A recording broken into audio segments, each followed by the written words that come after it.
That's cool. Yo, what's going on? What's going on? What is going on? All right. So the notification just went out. So do me a favor. As always, I ask you all to help me out with the technical aspects. So if you can hear me and see me just fine, please type five in the chat before we get started. Please type five in the chat if you can hear me all right and if you can see me just fine. And I'm gonna share this video out, and then we can get this thing started. What's going on? All right, so there we go. There we go. So let me share this out real quick, y'all.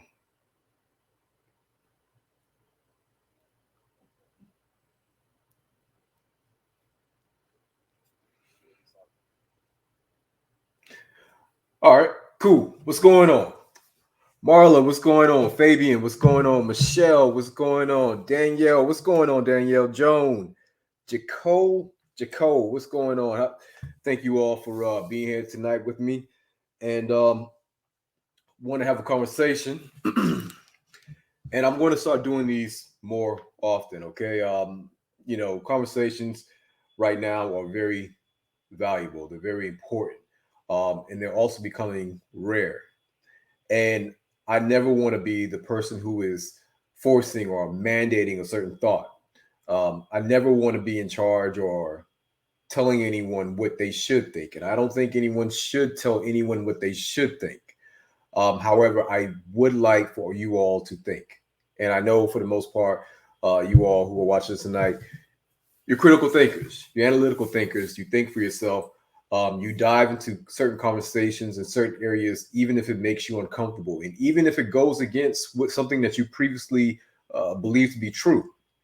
And so I feel that right now, well, I know that right now, especially because of everything that's going on, it's very, very important for us to exercise our ability to have an open conversation about things that can be controversial, things that can be uncomfortable, things that may make us look a little crazy at first, but give a month or two, and you might come out looking like the same one in a situation. So this is just one of the many conversations that we're going to have.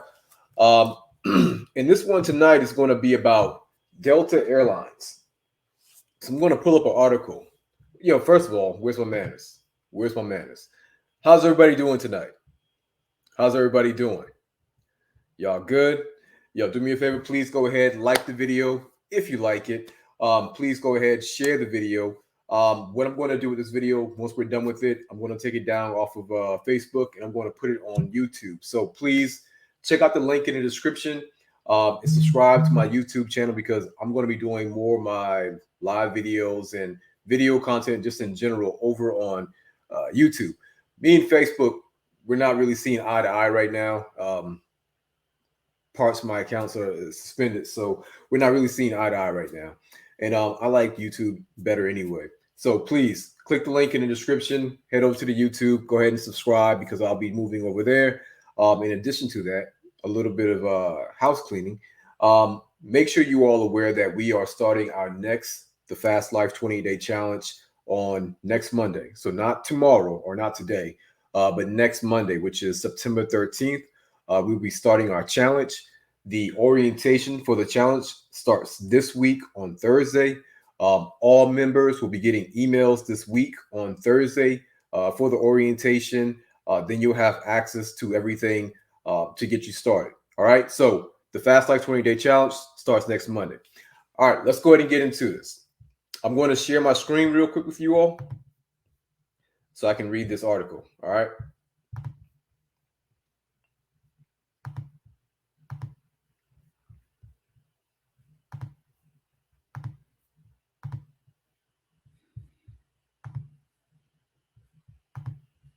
All right, so right now, yeah, y'all see it. All right, cool. All right, so Delta Airlines is requiring all employees to either get vaccinated or pay $200 more a month for health insurance. So what we're going to do is just read the quick bullets. I've already read the whole entire thing several times.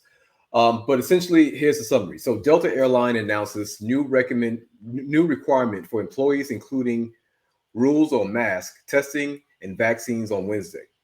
Workers can choose to get the vaccine or pay $200 surcharge for the company's healthcare plan. Delta Airlines operates the largest mass vaccination site in Georgia, having administered over 115,000 vaccine doses to state residents. So that is the gist of it. This does a better job. So effective September 12th, unvaccinated workers will need to take a COVID test every week until cases have stabilized. Anyone who tests positive will need to isolate. Beginning on November 1st, employees who are not fully vaccinated will have an extra $200 monthly surcharge for the company's account-based healthcare plan. The charge will cover the financial risk taken on by Delta for having unvaccinated employees. Okay, so this is their reason. This is them justifying why they be doing this. In the past few weeks, all workers hospitalized with the virus were not vaccinated, costing the airline an average of $50,000 per person, according to the company. So, starting September 30th, COVID-19 pay protection will only cover fully inoculated employees experiencing a breakthrough case. This is in line with local and state laws. And also starting Wednesday until infection rates are lowered, Delta will require unvaccinated employees to wear a mask in all indoor Delta facilities. All right, so there you go. Pretty much, this is the part right here where they're pretty much explaining why they are doing this. So they're saying that employees who are not fully vaccinated will have to pay an additional $200 a month for their insurance premiums, and the reason being is because they are saying that in the past few weeks, all of their workers, all of their employees who have been hospitalized with the virus were not vaccinated. And they're saying that this is costing the airline an average of $50,000 per person. So before I go more in depth, what do you all think about this? What do you all think about this? Let me know in the comments. What do you all think about this? This is a good idea. Is this smart businessing? You know, is this smart for just public health in general? Or is this a bad move? What do you all think? What do you all think about this? Because I know a lot of you are dealing with this right now with your own personal jobs. So it's personal. I mean, really, to be honest with you, it's personal for everybody, unless you own your own business, unless you work from home. But really, for the majority of us, this is personal, right? So, they're saying that the reason they're doing this is because, let me bring it back on camera. The reason for them doing this is because, you know, they have cases going on, and those who have been affected the most have been the unvaccinated. And they're saying that on average, it's costing them $50,000 per case, per person who's been hospitalized for their patients. And so, can somebody do some math real quick for me? Of course, I know it, but $200 per month. How much is that going to be for the year? How much is that going to be for the year? $200 a month. What are we looking at for the year? So that is the argument. And when I was doing my quick research on this, I see that this is something that's spreading. It's not just Delta. A lot of big companies are now starting to move this direction. So, I don't want to name off any companies without being 100% certain, but I've seen so far several big name companies that are also looking to do the same thing. So really, everybody's kind of watching Delta Airlines to see how this plays out for them, to see, if they're going to move in that direction. I'm pretty sure there will be more companies moving in this direction. I just want to know, you all, the people, is this a good idea? So we see their reasoning so far. And when you read the article and when you read the comments, and also from my own personal experience with whether it be patients or family, friends, associates, a lot of people are saying, they don't want to be responsible for paying someone else's bill because of their choice to not get the vaccine. for their choice to be irresponsible with their health. And I thought that statement was so interesting. You don't want to pay for someone's choice to be irresponsible and unhealthy. So really what this is going to come down to is a test to see just how consistent people are going to be with that energy. You know, do you only feel that way when it comes to COVID? Or do you feel that way across the board about not paying for someone's choices when it comes to being healthy? So let me go in the chat real quick. Let me see. All right. I missed a lot. All right. So Drea says, "Wow." Drea says it's ridiculous. Bridget says ludicrous. Letitia says BS. Here we go. More nonsense. All right. Danielle, she came in with the math for me. All right. So 2,400 a year. Yeah. That's not a walk in the park, right? Especially during these time. So Drea says those are lies. Look at Israel. Oh, Drea, we're gonna get into Israel. Drea, you are jumping ahead of the class. Drea, I'm sure you brought me an apple today, didn't you? I'm messing with you, Drea, but yeah, you're absolutely right. There's a lot to be said about what we're seeing right now in Israel. We'll get to that. All right, so let's see. Michelle says it's terrible when vaccinated people can still carry and transmit the virus. Michelle, that is extremely interesting. You know, I also want to have a conversation. We can throw it into this conversation right here as well. But the idea of mandating something such as a vaccine when both vaccinated and unvaccinated can still get the virus and can still pass the virus. It would be a different conversation. I would still feel the same, but it will be a different conversation if we're talking about a sterilizing vaccine, meaning that I have the vaccine and I'm not going to get the virus. We could have a different conversation with that. But with this vaccine, so far, we've seen that it's all smoke. Like this virus apparently gives no care whatsoever about this your vaccines. Just laughing at. And so how ethical is it to mandate something where both vaccinated and unvaccinated can still get it and can still transmit it? Just a question. I would like for us to, if you are, regardless of what side you want, ask yourself these questions. Okay, ask yourself these questions because once again, it will be a completely different conversation if the vaccine actually prevented you from getting it, or if it prevented you from spreading it. Then it would be different. I would understand us having that conversation about mandate. I still wouldn't agree with it, but I would understand us at least having entertaining that conversation. I don't understand how we can entertain this one. I just don't. My personal opinion. I'm not telling you what to do. None of this is medical advice. But at the same time, at the end of the day, both the vaccinated and the unvaccinated need to put on their mask at the end of the day. So let's see. Michelle Lee says they don't charge people who smoke, drink. Oh, Michelle, you're on top of it. We're gonna get to that as well.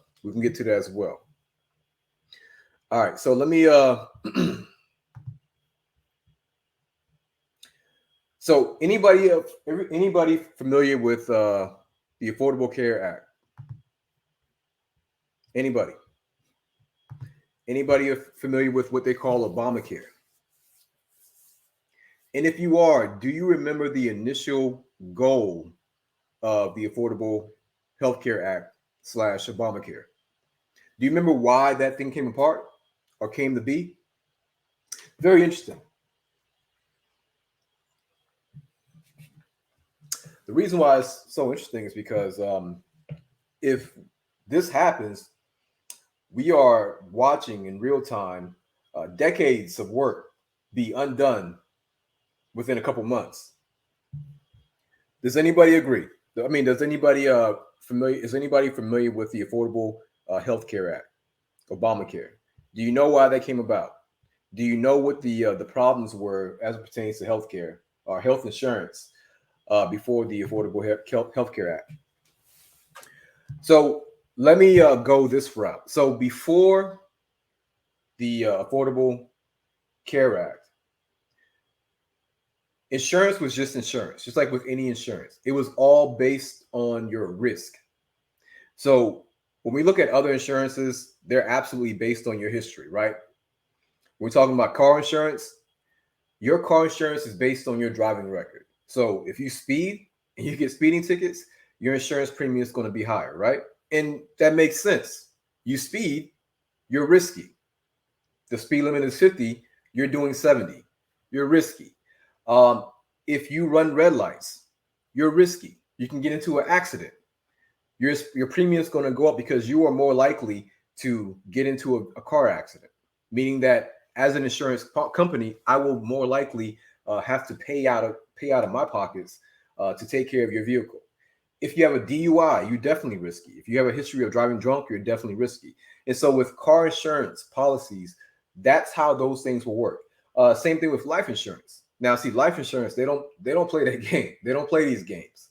Um, for those of you who for those of you who have life insurance, you know the questions they ask. And for those of you who don't have life insurance, I definitely recommend you getting life insurance. And if you don't have a place to get life insurance, send me a DM. My assistant will get back with you with our recommendations as far as life insurance. We know somebody. So, but with life insurance, they go through the questionnaire, they do your blood work, they do your blood pressure, they do your height, your weight, your waist, because they want to know before we put this $200,000 policy or this $1 million policy or whatever it is, what are your risks? How likely are you to die in a certain time frame? Are you likely to die sooner or later? Just where are you at with health? And based on those metrics, they're going to come up with an insurance policy. They're going to come up with a premium for you to pay on a monthly basis. But that's all based on your risk. Same thing with home insurance. Where do you live? I live in Florida, and you know how we get down with hurricanes. You know how it is with hurricanes with us. You just saw a hurricane. It didn't hit Florida, but this is hurricane season coming up. And so where do you live? Are you next to water? And so on and so forth. All these things are risks, and they will now take those risk factors and calculate them to see what the likelihood of you having that drastic outcome and setting a premium for you. That's how insurance works. And so, in other words, the riskier you are, the more you're going to pay. Everybody get that. So that's traditional insurance. And before the Affordable Care Act came along, insurances were working the same way. Did we all get that so far? Did we all get that? Okay. I have, let me take this off the screen. So, all right. So that's how insurances in general work, right? Now, with the Affordable Care Act, their big thing was you should not be charged for a pre-existing condition. That was the whole entire banner and slogan for the Affordable Health Care Act, Obamacare, right? And so insurances, the companies, they were told that not only do you have to insure everyone, but you have to give them comprehensive insurance, meaning that you can't nitpick as far as like what you're going to do for this person based on their health risk. You can't just decide where the deductible or premium is going to be for this person who has this type of health condition. It needs to be comprehensive. They need to be able to do everything that a healthy individual can do. And they were also told that at no point can you create a premium for individuals based on their medical risk or based on their medical history. And so that was the whole big thing behind the ACA, the the Affordable Care Act. And I think with smoking was a little different. There was some, you can make some variations with smoking, but essentially across the board, you couldn't judge them based on their health history. And personally, for me, I would say that I'm definitely on board with that when it comes to things such as cancer, where unless you can point to something that clearly a person did to themselves that actually caused cancer, for the most part, it's kind of hard to really put your finger on what's going to cause cancer. And so when it comes to cancer, I take the stance of, yeah, I get that part. Now, I'm a little different when it comes to other conditions where lifestyle is what's bringing that on. We won't go into that in this video right now, but for cancer, I completely get it. With other conditions that lifestyle is the main contributor to it, I'm a little different with it. So my question is, how far do we want to go with this whole charging additional money for premiums? How far do we want to go with this? How far do we want to go with it? Because if you're saying that not being vaccinated puts your employees at risk of being hospitalized, and that hospitalization is causing you on average $50,000, then are we going to do this across the board with things that put you at risk of ending up in the hospital? Because COVID is not the only thing that can put you in the hospital. And you know what else? It's not just COVID. It's not just people who have COVID who are ending up in the hospital. It's people who actually have underlying health conditions. And so this is why I say this is a slippery slope, because what we're watching is the snake eat itself, because you're going to mess around and undo all of your work that you already pushed for because this whole thing is very strange. This idea of mandating and passporting is very, very strange, because we don't have, in my opinion, I don't see the evidence to justify such harsh recommendations and mandates. Now, if you're going to keep that same energy across the board as pertains to charging more for insurance premiums, charging $200 more, well, there's several other things that also increase your chances of ending up in hospital before COVID and after COVID, like without COVID. And so I get it. People say that they don't want to pay for other people's lifestyle choices. Once again, are you going to be across the board with that, right? But there's a couple other things that's going to increase your chance of filing a health claim and also increase your chance of being hospitalized. So are you going to, and I'm not specifically speaking to you all watching this, but let's ask the question.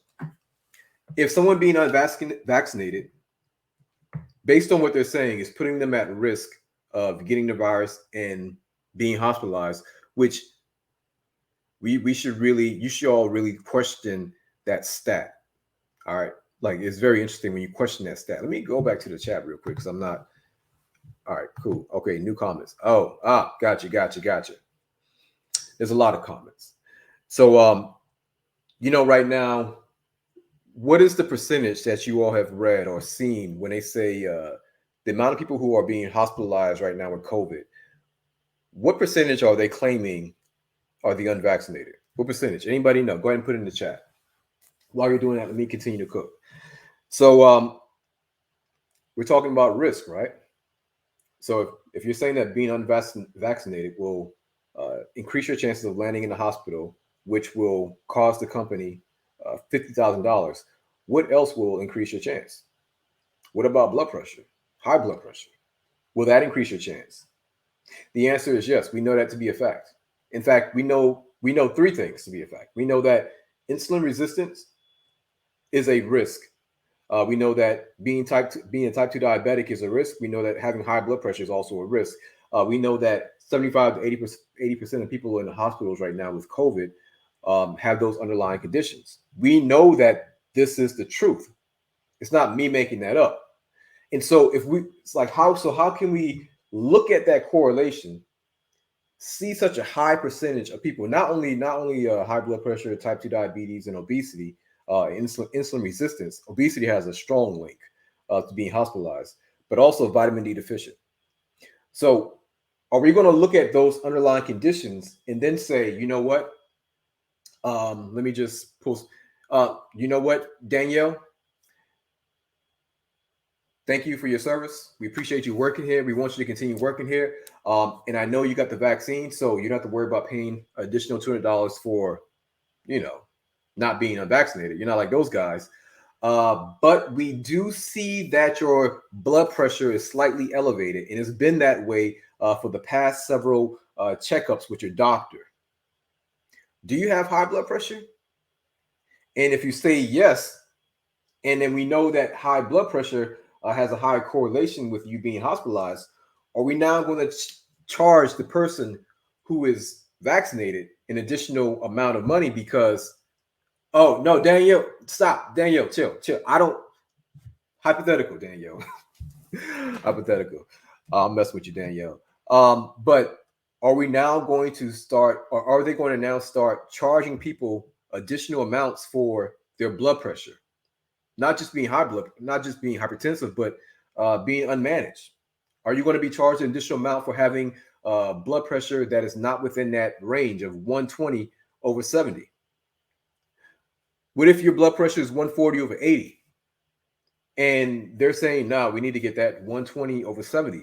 And you're saying, yo, I'm doing what I can right now. I'm taking 2 blood pressure medications.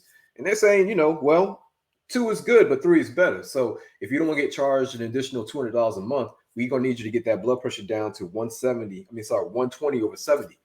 And you tell them, look, when my blood pressure gets that low, I feel a little lightheaded. Plus the medications that I'm taking to get my blood pressure that low is causing erectile dysfunction. It's causing numbness. It's causing tingling. It's causing all these things. We hear you. But if you don't do this, then we will have to charge you an additional amount. Are they going to start charging you an additional amount for your blood sugar management, having poor blood sugar management? Your A1C went up by a point last month. Are they going to charge you by doing random blood sugar checks and seeing that you just ate 2 hours ago, but your blood sugar is still at 200? This is a random blood sugar check. We see that your blood sugar is at 200.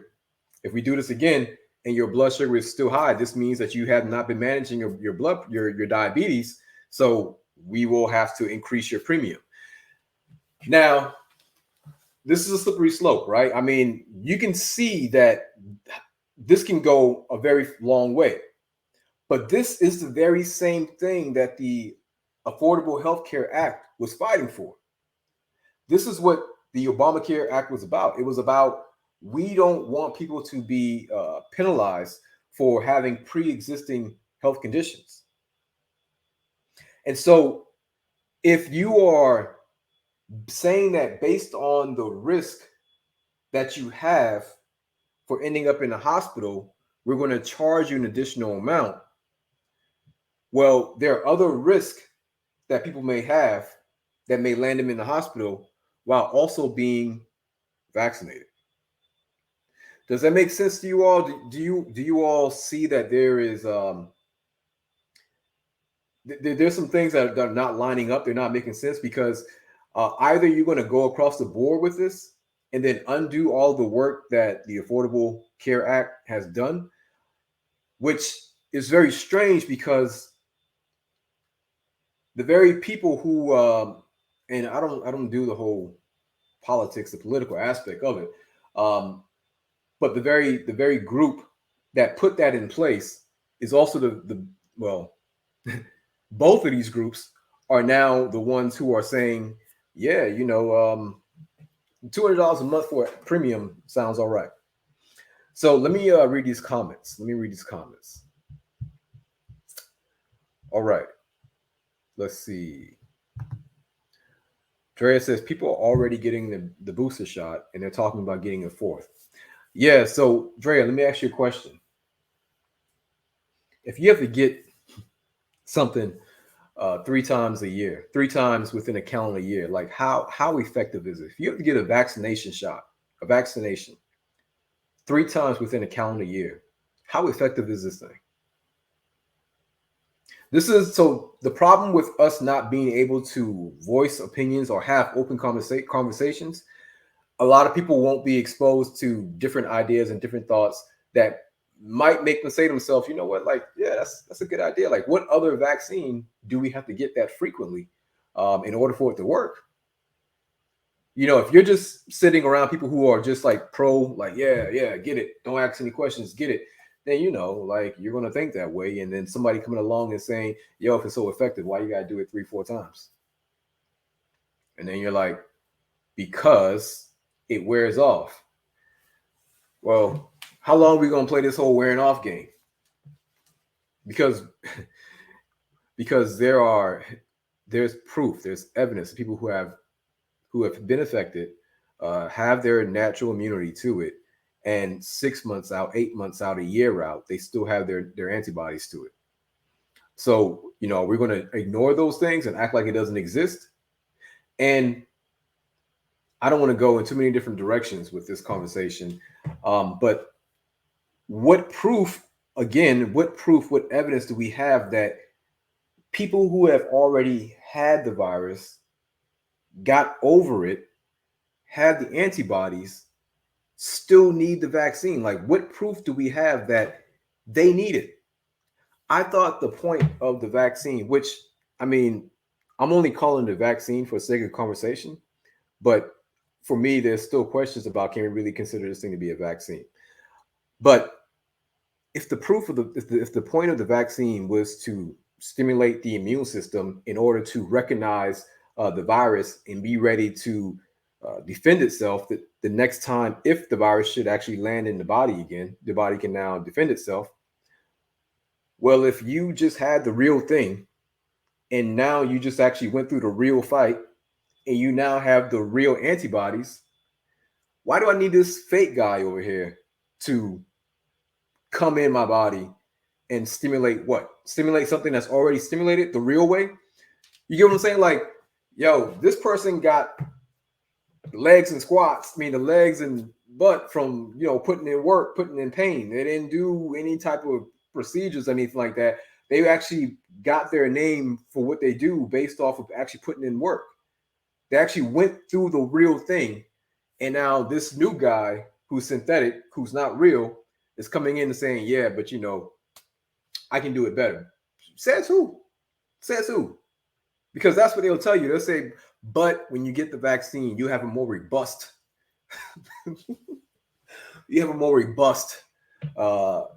immune response. Says who? Like, where y'all are? Y'all just talking? Because that's what it really feels like. People are just talking and saying whatever they can do to get this vaccine out, to get it to everybody. Because it's almost like, we already made the contract, we already signed the deal, we got millions of vials, sitting on our shelves. We got to get this thing out. We got to get this thing out. That's what it seems like. I mean, when I see the push and the people just ignoring science and evidence, it just really seems like you're just really trying to get this thing out no matter what. And you're just ignoring all of the blatant issues, such as both the vaccinated and unvaccinated can still get it and still spread it. I mean, that's pretty interesting. And both of those people will have to wear masks. We're just going to ignore that. So once again, when we're not allowed to have open conversations like this because we're being censored or because we're, being casted out of the circle because we're not thinking like everybody else, well, then just get ready for the subtle systematic abuse, because it'll happen. It'll happen. All right. So Michelle says it should be across the board. I hear you, Michelle. I hear you. Odeon says they're setting people up for a vaccine subscription scheme. Yeah, so I told you all about the blood pressure vaccine that they were working on back in 2012. That's been pretty slow as far as getting it out. But you all should look up. Y'all think I'm joking when I say these things. Y'all thought I was joking when I talked about the blood pressure vaccine. Well, look up the cholesterol, because this one is approved. This one's approved and it's about to be on the market in America, if not already in America. But look up the cholesterol injection. There's a shot for cholesterol. They're not calling it a vaccine, but there's absolutely a shot for cholesterol, which, once again, where's the evidence that cholesterol causes so much problems? Where's the evidence? Let's see. That's why people don't want to take it. Something just isn't right. New world order. Yeah, something definitely is not right. All right. So Letitia says claiming 80 to 90% of unvaccinated hospitalization, 100% ICU. 100% ICU capacity. Letitia, you mean 100% ICU capacity?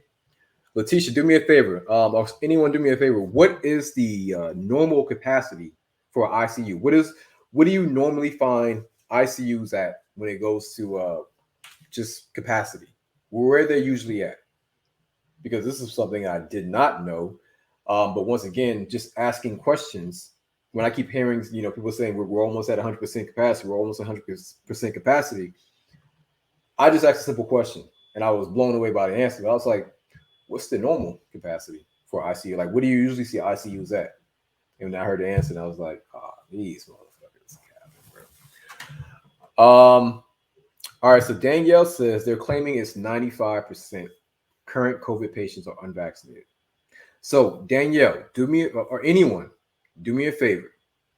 Now they've been saying that they started saying that stat. I believe around August is when I first started hearing it, and that's when I initially initially looked up where that number was coming from. Anybody know the time frame for that percentage? Anybody know the time frame for that stat? The 95% of COVID patients are unvaccinated, hospitalized. So when I found it out, and the reason why I went to go look it up is because, you know how these folks play. They won't outright lie. They'll tell you the truth, but they'll put it in a way where they might as well just have lied, right? And so what I did was I wanted to know where they were getting the numbers from, and so I went to the citations. I found the source. Anybody want to guess what time frame that 95% came from? Anybody want to guess the time frame? Please let me get some guesses. What time frame? Like what month? Was it in August? Was it in September? What month? 95% of hospitalized patients with COVID were unvaccinated. What time frame are we looking at here? What time frame are we looking at? All right, so while y'all looking it up, I'm going to go ahead and tell you.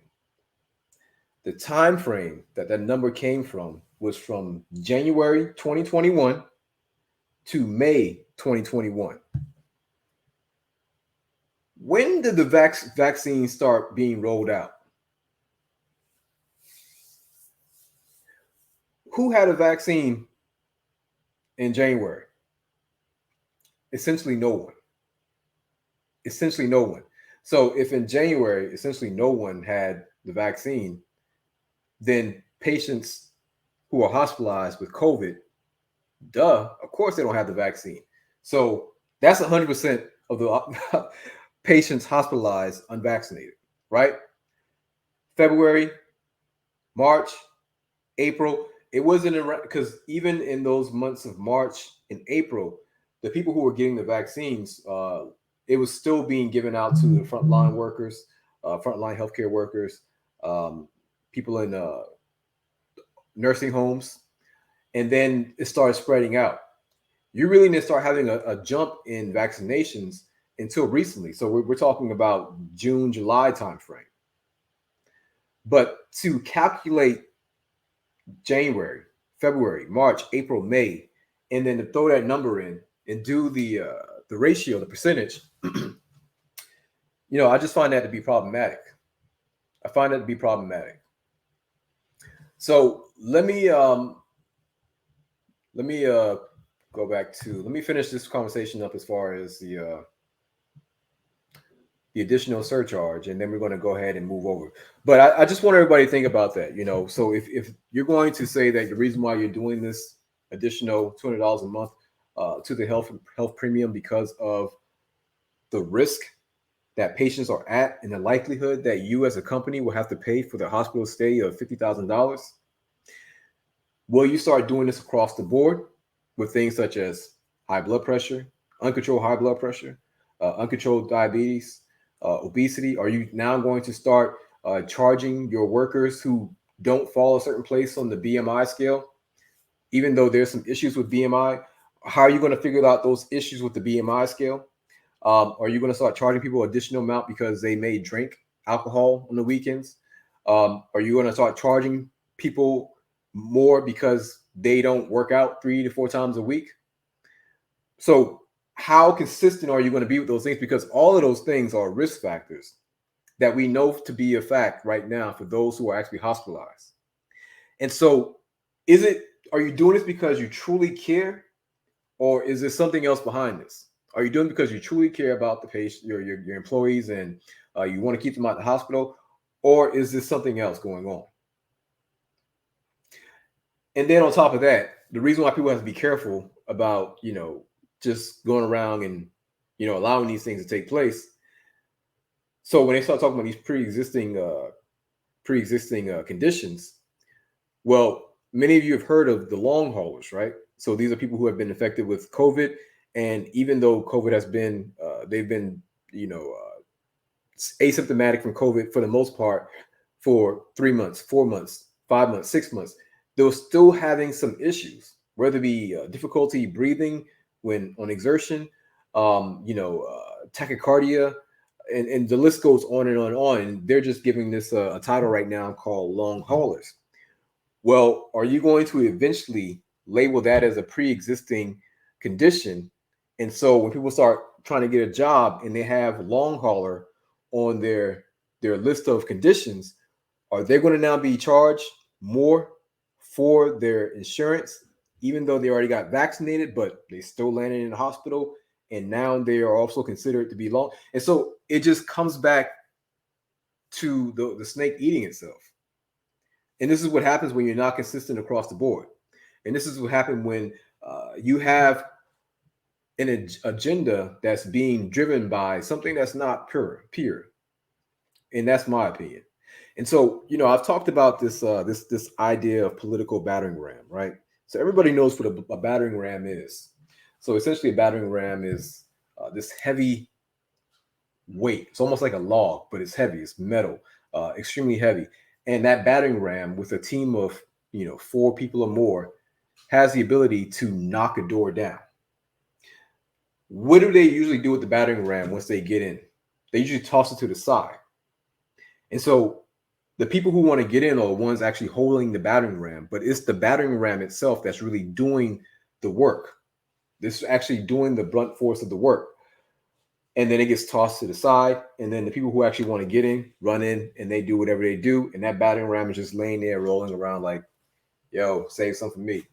So a political battering ram is when people, groups, organizations, associations have an overall agenda that the people or whoever they're using as their battering ram have no idea about, but they gave them some type of agenda, which was like a pseudo agenda, telling you that because we want to make sure that you're safe, we're going to mandate vaccines. And also for those who don't get the vaccine, we're going to charge them additional $200 because we want to make sure we keep you all safe. And so if you're not looking at this from a bigger picture, you may be like, this is a good thing. This is a good thing. We're safe. But you're not thinking about the fact that, we all can still get it. We all can still pass it. We also have to wear a mask. You're not thinking about the fact that, how far are we going to go with this? And so if you allow that to be passed, and if you allow that to become a thing where they're all just doing it, you're not going to see I'm not going to say reach around, but you're not going to see what happens on the back end. And so with the political battering ram, because you are being used, they might actually put a battery in your back where you are out there saying, yeah, let's go ahead and do this. Why y'all not doing this? Why y'all not getting on code? Why y'all not go ahead and get the vaccine? Why y'all not doing this? And then you become the foot soldiers for the ones that actually have the overall agenda, which is, I don't know, make this money. We got all these vaccines. We got to get them out there. Not once, not twice, not 3 times, annually. Like, we want to do this annually. Like, this is good money. This is like homie said, this is a subscription model, which is a great business model. On this side, it's not ethical. It's not moral. But do you want to be the battering ram for someone who will just eventually toss you to the side, and then on the back end end up charging you more because you're a long hauler, while they're actually just profiting? So that was the conversation I want to have with you all. Just want to get your take as far as, do you think this is a good idea to charge people an additional amount for not getting vaccinated because they work for your job, because they work for your business, and you are saying that this is going to cost you or potentially cost you $50,000, and so you want nothing to do with that. But we also know that you can be vaccinated and still have a high likelihood of ending up in the hospital if you get the virus and if you have those underlying conditions, which is insulin resistance, of course, because that's the platform that these conditions sit on, but uncontrolled blood pressure, type 2 diabetes, obesity. So I just wanted us all to think about that, have this conversation. Let me go back through and read the comments, and then I'm going to hop off.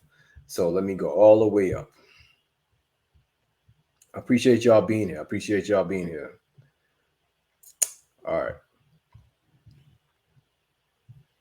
All right. So Dre says they don't care anything about anything else about the vaccine. Yeah, they're extremely aggressive with it. Extremely. Then they should put in a clause for those who were fully vaccinated and died that will compensate their families with an extra payout. That's interesting. That's interesting. Dre says right, but that would never happen.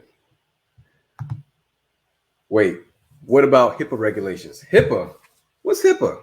Oh, you mean that old thing about privacy? Nah, that's out the window. Now anybody can ask you about your health history. And I mean anyone.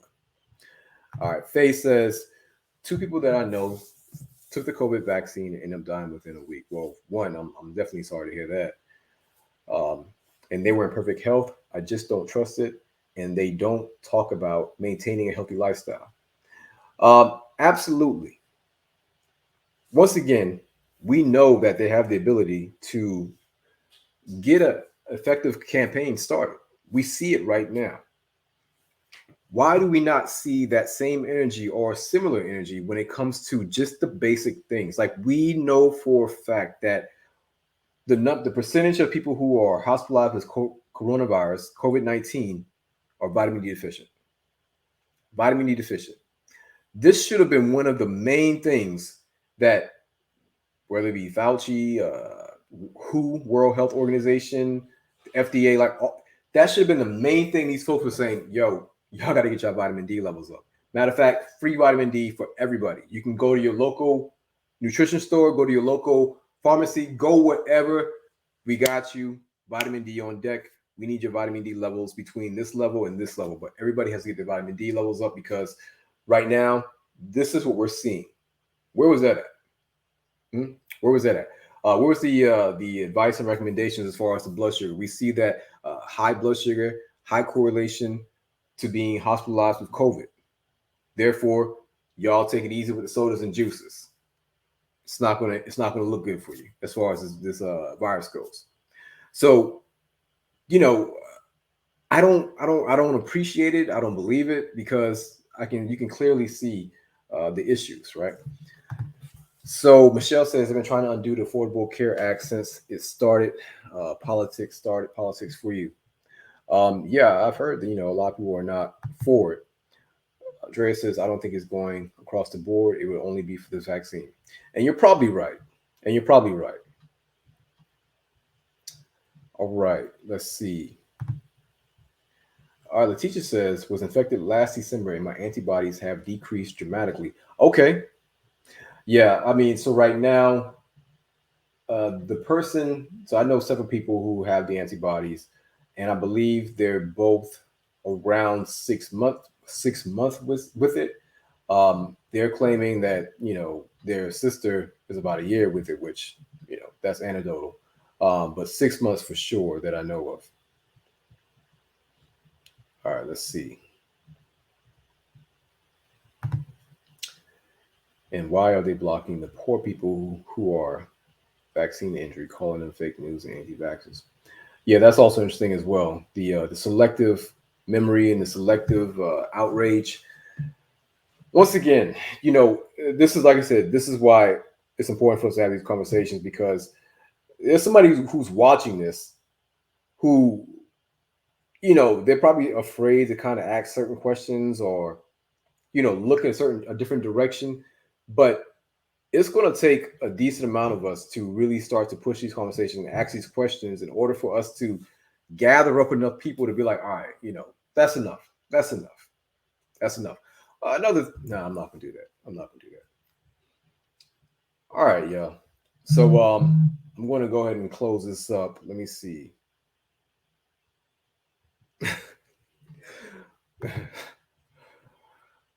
Odeon says, I wonder why vaccinated people worry more about unvaccinated people than their vaccination failing. I've been really trying to get the answer to that as well. I mean, not so much why they worry, but I'm really trying to understand the rationale behind the outrage if you have it and I don't have it, but we're both wearing masks. I'm still trying to understand the outrage.